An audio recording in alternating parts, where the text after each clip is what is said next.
অভিনয় জগতে আসার শুরু থেকেই আমি চেষ্টা করে গেছি আপনাদের হৃদয়ে একটা জায়গা করে নেয়ার, আর সেটা আপনারা আমাকে দিয়েছেন অনন্ত ভালোবাসা আর সমর্থনের মাধ্যমে। আমি বরাবরই বিশ্বাস করেছি নিজের স্বপ্নকে পূর্ণ করার পথে কোনো সীমা থাকা উচিত নয়। সিনেমার পর্দায় যেমন বারবার নিজেকে চ্যালেঞ্জ করেছি, তেমনি আজ এক নতুন অধ্যায় পা রাখতে যাচ্ছি। নতুন এই পথ আমার কাছে যেমন ভালো লাগার, তেমনি অনেক চ্যালেঞ্জেরও।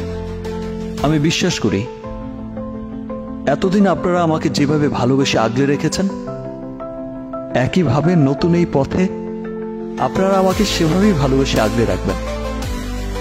এবারের আসন্ন বিপিএলে ঢাকা ক্যাপিটালসের হয়ে উল্লাসে মেতে উঠবো আমরা সবাই।